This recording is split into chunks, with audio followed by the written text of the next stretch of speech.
আদালত থেকে আজকে সকালেই বেল পেয়েছে ফারিয়া, যে মিথ্যা মামলা করা হয়েছিল। আদালত সেটার পক্ষে রায় দিয়েছে, যে আদালত ইনভেস্টিগেশন করে দেখেছে যে সে ওই সময়টাতে সে দেশেই ছিল না, সে ছিল কানাডাতে, এবং পুরোটা সময় জুড়ে সে ছাত্রদের পক্ষে বিভিন্ন সময় পোস্ট দিয়ে গেছে।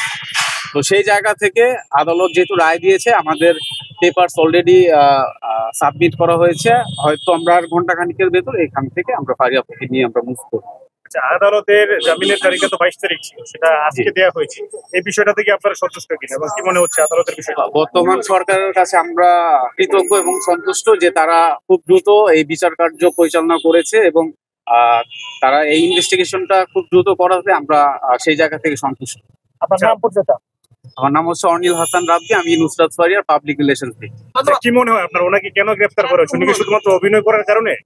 না, দেখেন, একটা নির্দিষ্ট সিনেমাতে অভিনয় করার জন্য এইরকমটা তো আসলে হওয়া উচিত না। আজকে যদি ধরেন যে কোনো আর্টিস্ট যে কোনো রোল প্লে করতে পারে যে কোনো সিনেমায়, একটা গভর্নমেন্ট যাবে একটা গভর্নমেন্ট আসবে, বাট অভিনয় শিল্পীরা কিন্তু তাদের জায়গা থেকে অভিনয় করেই যাবে।